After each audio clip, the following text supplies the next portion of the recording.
This is the Good Neighbor Podcast, the place where local businesses and neighbors come together. Here's your host, Jeremy Wolf.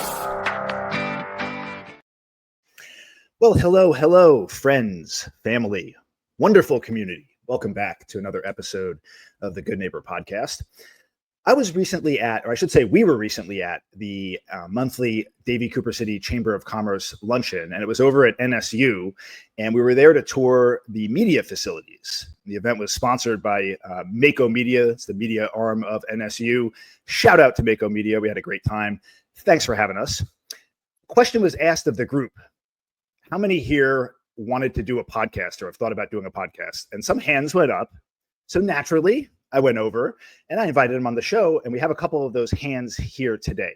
So I'd like to welcome to the show our guests. Notice I said guests. That's right. We have a husband and wife duo. So who knows? This could get spicy. We'll see. I'm here with Gabriel and Brittany Nerys, and they join us from Voda Cleaning and Restoration of Fort Lauderdale and Miami. Guys, welcome to the show. Thank you. Good morning. Good morning. Yes, good morning. Good morning. Okay, so let's get into it. Why don't you tell me a little bit about your business, Voda Cleaning and Restoration, Fort Lauderdale, Miami, and then we shall proceed from there.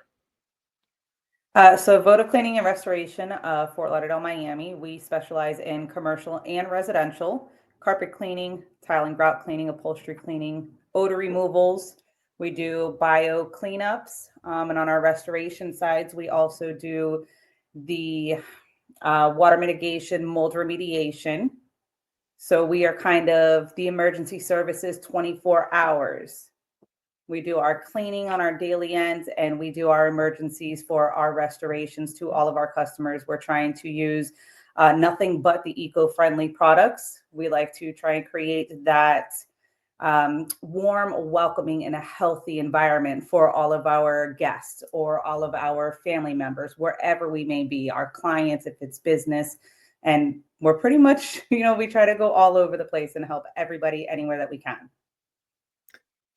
Very cool. So how does one get into this type of business? Is this something that, I know you mentioned this is a franchise, and I believe also recently you guys started this down here. Talk a little bit about the journey, like your guys' background and what led you up to starting this business.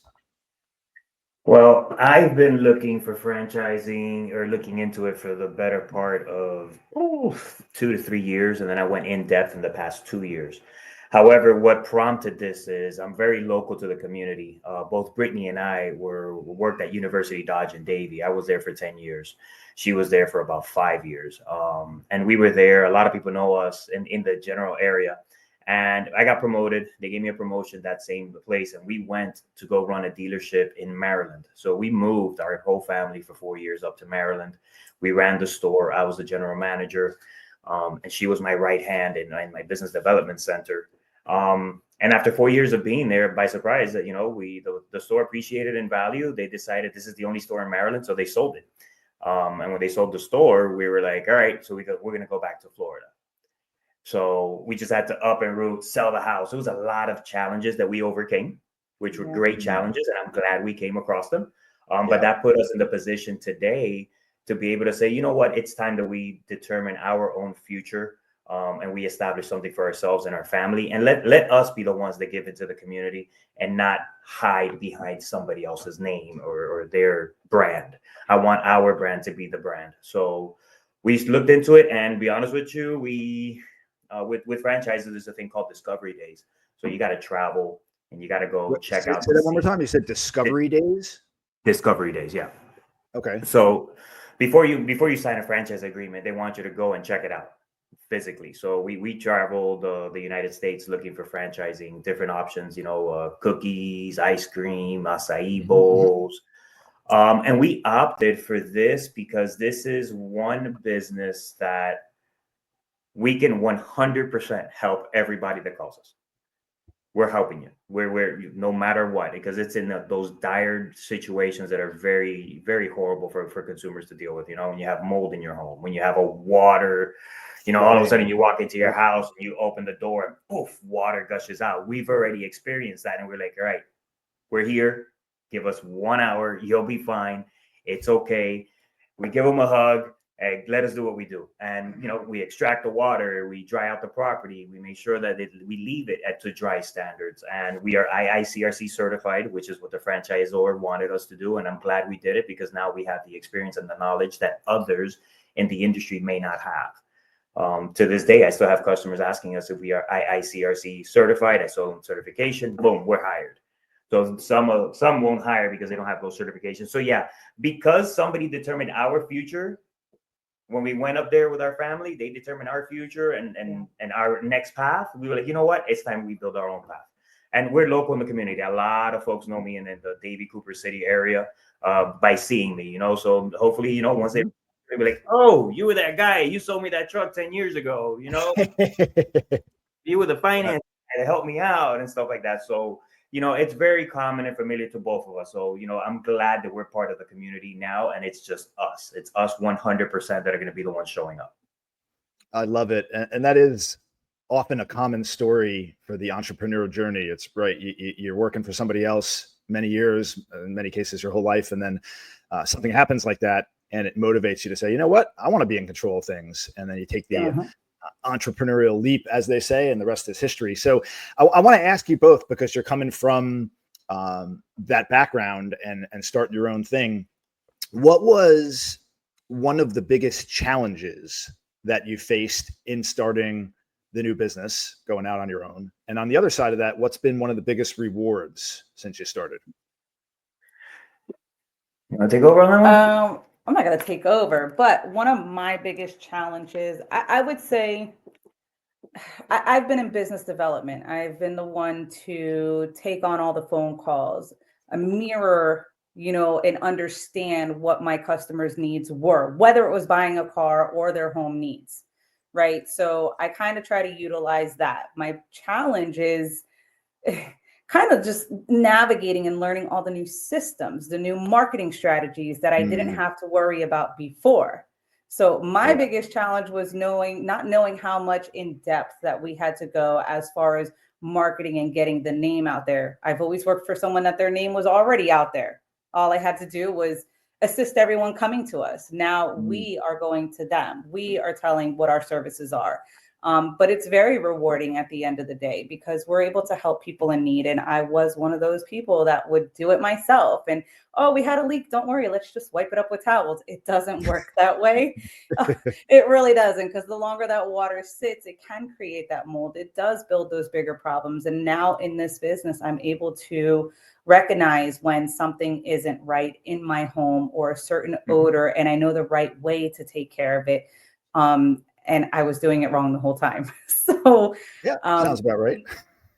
Yeah, my biggest challenge was just learning all the new marketing strategies and how to get my name out there. I guess it's also got to be a little bit helpful that it is a franchise, because it's a proven model, and there's other businesses that are kind of doing it now. So you could, I guess, in many ways, lean on the franchise for guidance on where to go with that. But I wanted to lean a little bit more into what you were just talking about. I think that was a good point. You said a lot of people want to DIY when it comes to this type of stuff. And when you're talking about mold and water damage, that's probably not the best place to DIY or DIY, do it yourself. Right. Yeah. So one of the reasons that we do the show, obviously, there are so many different industries out there, and everybody knows so little about all these industries. And anytime I have a professional in an industry on the show, it's good to clear up some confusion, misconceptions, myths. So aside from that, everybody wanting to DIY these things, what are some of the most common misconceptions that you see from your clients, misunderstandings people have surrounding what you guys do? The biggest one, which is a huge issue, is mold, obviously in South Florida because of the humidity. Now, Jeremy, if you don't mind, could this be interactive? And I could be like, can I ask you the question? What do you think kills mold? What kills mold? Yeah. Do you think, here's the thing. Does bleach kill mold is my question. Does what? I'm sorry? Bleach kill mold. I mean, I want to say, yeah, it should, but I don't think it does based upon the premise of your question. So I'm going to go with no. Correct. Only because you led me there. If you just asked me straight up, I'd probably go, yeah, of course. The majority of homeowners believe when they see a mold stain that they go ahead and wipe it off with bleach. Bleach will only get rid of the stain. It does not kill the mold. So mold is I think is 1/1,000,000th of a micron and just super, super tiny. So those spores, when you go ahead and you spray it with bleach and you wipe it, guess what you just did? We just spread it. You Now it's on that. Now it's on that towel. Can I answer again? I know the answer to this question now. You know what kills mold? Yeah. Voda Cleaning and Restoration of Fort Lauderdale, Absolutely. Miami. Boom. That's right. Nailed it. We neutralize it. What do we have for the winner? No, continue. But yes, there's a huge misconception that that bleach does it. And then here's what's really interesting about it. So we have antimicrobials, hospital grades, where gets used in hospitals when they're cleaning up blood, when somebody deceases. That's what we use for our bio products to go ahead and clean up. So it's very, very safe. However, let's say we're on a mold job and it's a small job and all we got to do is a wipe down. So we put the antimicrobial, we wipe it down with our antimicrobial and we go. That same towel that we use, we discard it. It goes straight to the trash. But a homeowner will go ahead and put bleach on it, wipe the mold, and then stick that same towel in their washing machine and wash their clothes or something else with it. And what did you just do? You're spreading it. You're spreading it. You got rid of the stain, but you did not kill it. You did not neutralize it. And the one thing I can say to any and all homeowners, if you see mold, just make a phone call. We do free inspections. We don't charge for it, anything. Don't touch it. Because when you touch it, you agitate it, and now it can become airborne. When it's sitting somewhere, it's just there. It's there, but it's dormant. You don't want to agitate it. You don't want to touch it. You don't want to rub it because it'll go from this wall to that wall in a matter of days or in hours. You know what I mean? And then all of a sudden it's like, oh, why is it over here now? You messed with it. Yeah. So that's why it's very important. I mean, when we do mold jobs, we have to build containment. We have to encapsulate the entire area. That's why you see the plastic sheeting. We have to go in with Tyvek suits. We wear our masks, and I've done already a few mold jobs. And the one job we are dealing with is a very, very large job of a celebrity. And for his privacy, I won't say the name, but it's really heart-wrenching because, he cannot sleep in his own master bedroom because his entire master bedroom is full of microbial growth. And the process for that, the truth, the other side is, for mold, there's a process. It's always suggested to get a mold hygienist to get you the mold count, the mold spore count. So in other words, everybody has mold in the state of Florida. Let's talk about a specific mold, Stachybotrys. They're going to do an air quality sample outside the home. There's 550 spores of Stachybotrys outside the home. And if you have it outside, you're going to have it inside because of the air exchange when you open and close your doors. However, when you come inside the home and Stachybotrys is 20,000 spores, you're growing it. And it's just simple air quality. But then they come inside the home and there's, very low Stachybotrys, but then they find Aspergillus penicillin, which is another common one. And then, okay, so you're growing this one in the home. And then that mold hygienist will give us a protocol. That protocol is crucial for the consumer to be protected because it gives every remediator, whoever you decide to go with, it gives them a protocol of this is what you need to do to eliminate the source and the growth. We go in, we follow that protocol. When we leave, now that same mold hygienist is going to go in and do a post test to make sure we did our job. Ta-da, consumers protected. However, that cost, it could be anywhere from $800 to $1,000 pre-test and post-test total. So 400 and 400 or 500 and 500, however it is, whoever it is that the consumer chooses to use. In the state of Florida, the mold remediator by law, because of conflict of interest, is not allowed to perform the test. So I can't do the test. We can't do it. Somebody else has to perform that. The mold hygienist has to go on site. That has nothing to do with us. They have to do it, and then they give us the protocol or they give it to the customer. So I do want to mention that consumers will be protected when you get a mold hygienist involved because it gives us the protocol. Because when they do that post-test, if for whatever reason the air quality still has elevated mold spores inside the home, now the homeowner and even the mold hygienist can tell the remediator, hey guys, you didn't do your job right. I need you to go back. And we have to do it. And we have to do it. We haven't had that happen to us ever because we follow the protocol. So yeah, that's a little spin that maybe I can help homeowners out on. I mean, water damage. I mean, you have to dry out the property and make sure you have the right moisture meters and everything to make sure your walls are dry. Because the majority of homeowners, they dry out their own their own property. When we remove the baseboards, let's say we go back, or they have another water loss 2 or 3 weeks later, or a month later, or a year later, we remove the baseboards and microbial growth all over it. It's like, what happened here? And they're like, oh, well, yeah, I dried it out like 2 years ago, and blah, blah, blah. And mold. Listen, it doesn't affect me, but it could be others in the home that it affects them. It just depends. It's one of those things that depends on me. Right now, I'm good. It doesn't affect me supposedly, but. And I'm saying this because I know a client of ours that he's not able to take the medications. The doctors are not giving him the medications that he needs for himself because they found aspergillus penicillin in his blood. So, that's something, and he's been trying to remediate. He called us recently after other companies have gone out to perform the work for him. So right now we're talking with him and his doctors and stuff like that to try to see what the best course of action is for this specific client. So it could be something very serious for some. Yeah, mold is no bueno. I think most people that are dealing with these issues are dealing with them because of some kind of flood or some kind of issue. But what about those that like? You could not have a major issue like that, right? Like you could have, maybe your roof is leaking, you don't know it, and it's seeping into the walls, and you could have mold build up, but because it's out of sight, out of mind, people aren't really looking to get that. Do you recommend, as a homeowner, or not just a homeowner, or somebody, do you recommend getting an inspection done every so often just to make sure that there's no dangerous levels of mold, or is that something that's not typically necessary? It can't hurt. But when the time comes, with this, and I'm saying this because it's happened to us already. Oh, I'm not spending the $400 for the test. I was all right. I don't get it. It just seems like it's such $400. It seems like it's such a it could be such a common occurrence, especially somewhere like South Florida, where it's so humid and rains all the time, that many people can be living with levels of mold that are elevated and really affecting them and affecting their health. Maybe it's not like a serious thing, but mildly affecting them, and they could wonder why they're not feeling great, and maybe that could be the issue. So, it can't hurt. That's all I'm saying. Right. I would say, for $400, I'd throw $400 at my health all day, every day.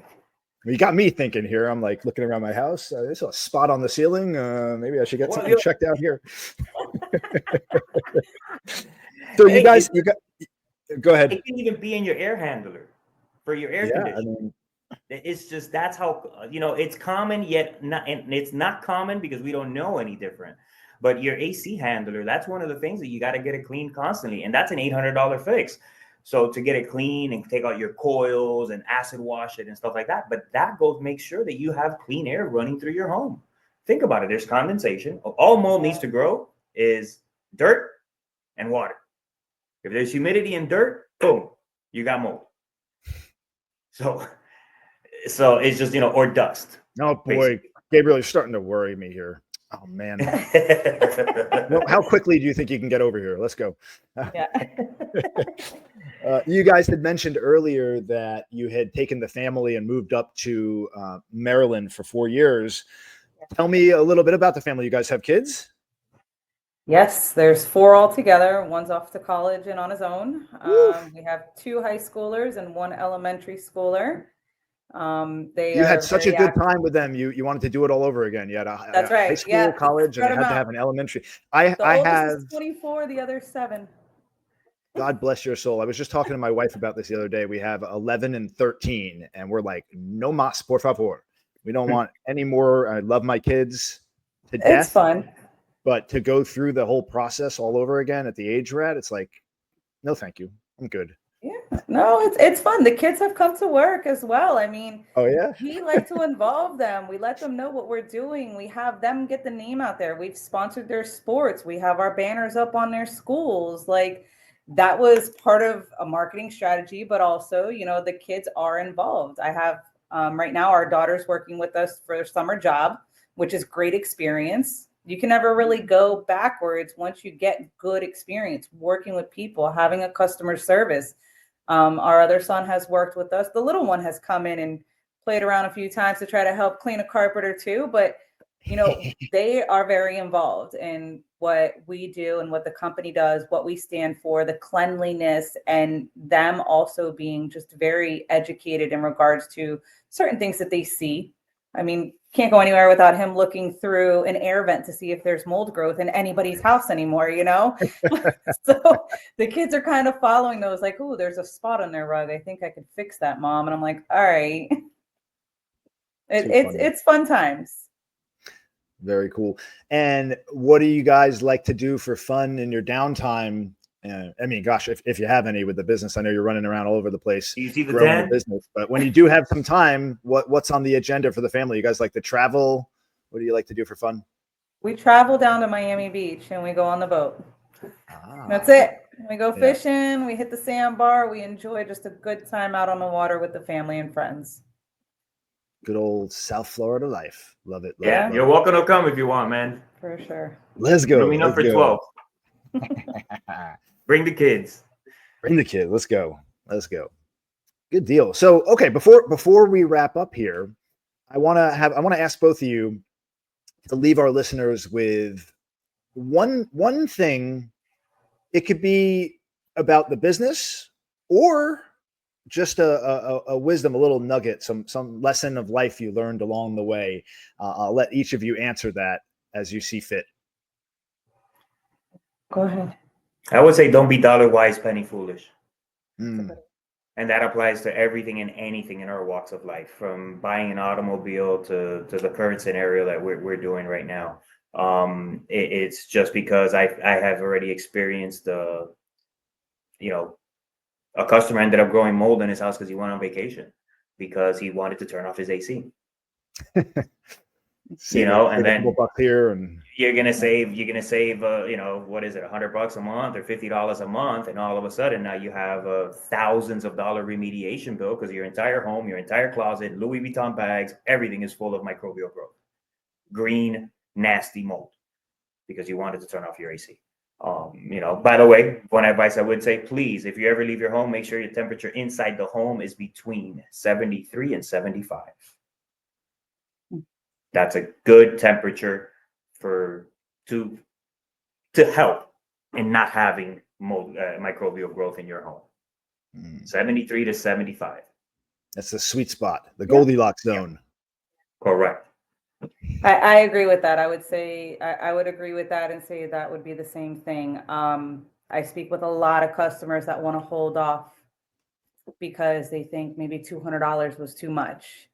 And then it turns into $2,000 because we waited or we wanted to get other opinions, which it's fine.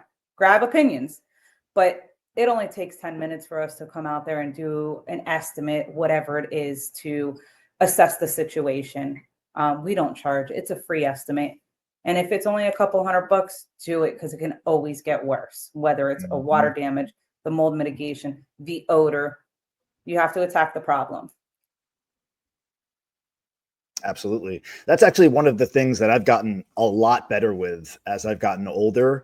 Obviously, there's a balance in life. You can't just spend money completely willy-nilly because you got to save. But I've gotten a lot better at making sure that when I need to do something, I'm not trying to cut corners and I'm just paying whatever. Like my goal always, I say this all the time, and I love doing this show because I get a chance to meet the owners of various businesses. And I always strive to have somebody in every industry that I know and trust that if I have a problem, I'm not like going to Google and calling 3 companies and quote shopping and dealing with all that insanity. Like I want to just like now, having you on the show, it's great. I got a chance to meet you. You're very knowledgeable.